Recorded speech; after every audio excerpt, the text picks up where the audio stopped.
तर अब्दुल खान यांनी ठाकरे सेनेत प्रवेश केलाय, मात्र खैरेंचा याला विरोध आहे। माझा तुला विरोध आहे असं म्हणत खैरेंकडून व्यासपीठावरच अब्दुल खान यांचा विरोध करण्यात आला। या संदर्भात चंद्रकांत खैरेंशी बातचीत केली आमचे लोकशाहीचे प्रतिनिधी सचिन बडे यांनी।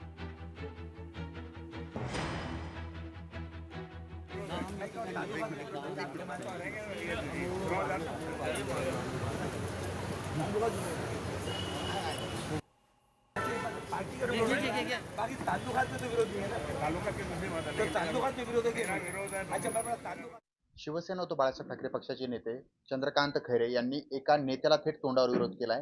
विरोध करण्यामागचं कारण असं आहे की मला न सांगता प्रवेश केला आणि त्यासोबतच त्यांचे काही जुन्या काही गोष्टी आहेत ते थेट जाणून घेऊयात। तुम्ही त्या नेत्याला थेट तोंडावर बोललाय की पक्ष प्रवेशासंदर्भात तुम्ही नाराजी व्यक्त केली आहे, तोंडावर विरोध करताय, काय कारण आहे?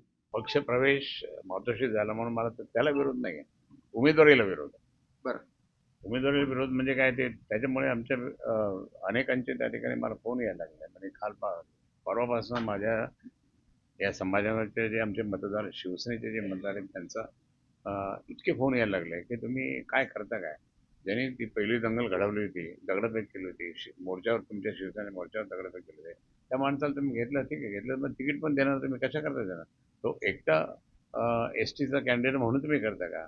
पण एकट्या एस टीचे कॅन्डिडेट, एस टीचे कॅन्डिडेट खूप आहे, त्यामुळे ते फक्त ते जाऊन प्रवेश घेणं आता साहेबांच्या काही लक्षात आणलं किंवा लक्षात आणून पण दिलं नाही कोणी। तर माझं म्हणणं की ह्या गोष्टी अजून काही म्हणजे उद्धव साहेबांनी काही फायनल केले नाही राजा। उद्धव साहेबांनी ज्यावेळेस फायनल करतील आणि त्यांनी समजा सांगितलं की असं असं करायचं खरं तर आम्ही त्यांचं आज्ञा धरायचा, आम्ही पाळतो बोलतोय।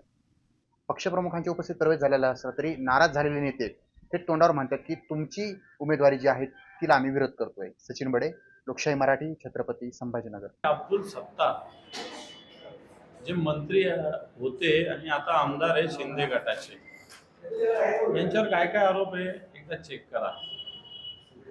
हनुमानाविषयी ते काय काय बोललेले ते एकदा तपासा।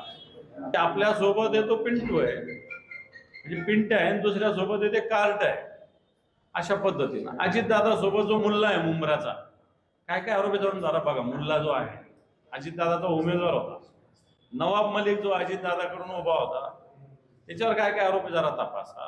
याच्याविषयी भारतीय जनता पार्टी का बोलत नाही? याच्याविषयी माननीय शिंदे सेनेचे, शिंदे गटाचे जे काही मंत्री महोदय आहे आमच्या इथले, ते का बोलत नाही? म्हणून मला असं वाटतं तुमच्याकडे आल्यावर तो मोठा कोणीतरी, आमच्याकडे आल्यावर तो अशा पद्धतीने देत होईल। फक्त ही भूमिका जनतेला चांगल्या पद्धतीने माहिती आहे। लोकशाही मराठी, ऐका, पहा, जागरूक रहा।